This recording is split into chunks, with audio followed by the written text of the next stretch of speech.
Hey, what's going on, Lorain County High School Hoops fans? Welcome back to another episode of In the Paint, brought to you by our friends at First Federal Savings of Lorain. We're here live at the Chronicle Telegram. I'm your host, Rocco Nucci, with the one and only Kristen Bauer behind the camera, as always. Another full weekend of action to recap on the Lorain County High School hoops scene. Now, at the time of recording, we don't have the Tuesday night boy results yet, but we do have plenty of action to recap from the weekend. Let's actually start on the boys' side, where how about Mike Fitch and those Avon Eagles? They pick up not only their first win of the season, but Avon's first win ever at Elyria. Now, that game hasn't happened a whole lot throughout history, the game at Elyria, but Avon does get that first win over the Pioneers in enemy territory, so big shout out to Mike Fitch and his Eagles. No Nolan Good nor Tyson Ziegler for this matchup, and Nathan Farley actually had to start the game on the bench. He was dealing with an illness throughout the week, but despite missing three Letterman winners at the start of the contest, no problem for those Eagles. Farley ended up finishing with 14 points.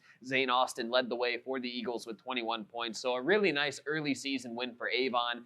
We know because of the football run, things can be a little difficult at the start of the year for Avon, but they find a way to get it done against the Pioneers. So again, congratulations to Coach Mike Fitch and his Eagles on that win.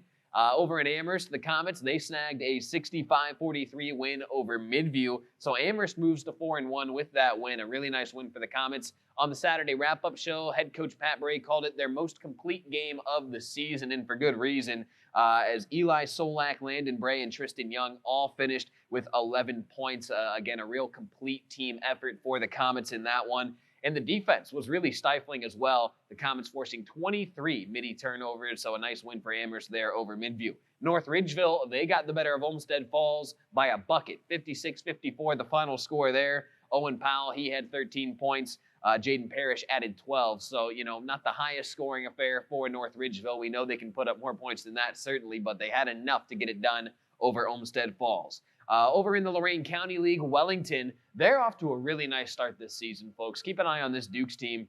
They got a win over Fireland. 68-56 was the final score there.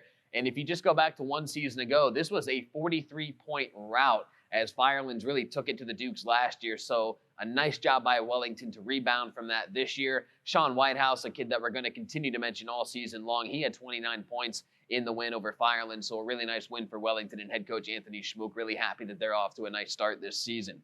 Clearview, they notched their first win of the season over Black River over the weekend. 87-67 the final score there. How about 27 points for Jai Walton? Kind of one of those sneaky names under the radar right now, but he shouldn't be, folks. He's certainly a very talented basketball player. Jai had 27 in that win over Black River. Cy Christensen added 14, as did Keith Colvin. So you see a lot of those football names contributing now on the basketball court as well. You figured it might be a bit of a slow start for Clearview because of that football postseason run, but I think they're starting to get it figured out over there in Clipperland.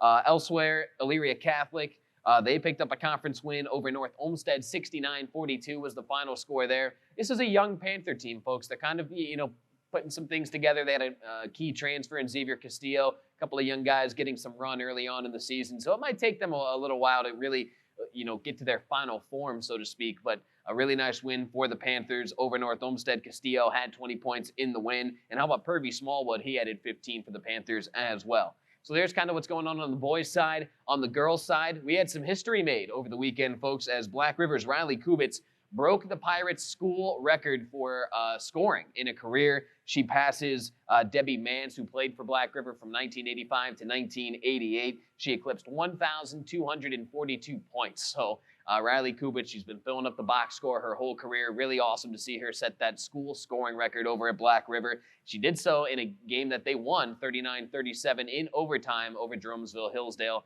So congratulations to Riley Kubitz, again, your new scoring record holder over at Black River on the girls' side. Columbia, they smoked Valley Forge over the weekend. 73-34 was the final score there. Really good Columbia team, as they always are, under head coach Corey Taylor. He coaches them well. Elise Champagne had 22 points for the Raiders in that one. Caitlin Miller added 17. So you're always going to get contributions across the roster when it comes to Columbia. Really nice win for the Lady Raiders there over Valley Forge. And how about Keystone? They're off to an 8-0 start.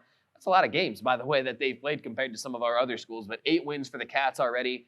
They got a huge win over Padua, 47-36, the final score there. Brooklyn Barber had 15 for the Wildcats in that win. So, again, a really nice start to the season for Coach Rocky Houston and the Keystone Lady Wildcats. And finally, the Lady Clippers of Clearview, they got a win over Open Door, 45-27, the final score there. Lexi Rodriguez had 15 points for the Clips there. Reina Ramos added 13. So a really nice start on the season for a lot of our local schools. Again, congratulations to Avon notching that first win of the season, and ever at Elyria. And again, congratulations to Riley Kubitz of Black River setting that school scoring record for Black River. So what's coming up this week? Well, on WEOL this Friday night, it'll be Avon Lake at Lorain. This was originally a 7:30 scheduled start time, so if you see that on your calendar, just know it's a 7 o'clock tip. They'll have freshman and JV before, so it might not be exactly at 7, but Friday night on WEOL, it'll be Avon Lake at Lorain. And then we head right back to Lorain on Saturday for a girls game in the afternoon. It'll be Avon at Lorain, a 12:30 girls game on Saturday. And one other boys game of note, not on WEOL this Friday night, but I think it should be a really good contest. It'll be Bay at Brookside, two really good programs kind of on the rise right now. A 7 o'clock start Friday night. Again, that one not on WEOL, but I'll certainly be looking forward to the results on that one. But again, on WEOL quickly, it'll be Avon Lake at Lorain Friday night, 7 o'clock tip, and then we're back at Lorain Saturday afternoon for a girls contest. It'll be Avon taking on the Titans, again, 12:30 roughly Saturday afternoon on WEOL. The super matinee, as Jared Kozar has coined it, those 12:30 start times. So there's kind of what's been going on in the past week or so on the high school hoop scene, and there's a quick look at what's coming up later this week and weekend. And you can hear a lot of it, of course, on WEOL. Make sure you tune in to that Saturday Sports Wrap-Up Show. And also, Kristen, this one's for you. This Forecast magazine, folks, not too late to pick this one up. Got team schedules, previews. I know the season's kind of in full swing already, but everything you need to know and get ready for the rest of the year right here in this Forecast magazine. Make sure you stop by WEOL or right here at the CT. Pick up your free copy. So that'll do it for this week. For Kristen Bauer behind the camera, I'm your host, Rocco Nucci, saying thank you for tuning in to In the Paint, brought to you by First Federal Savings of Lorain. We'll see you guys next time.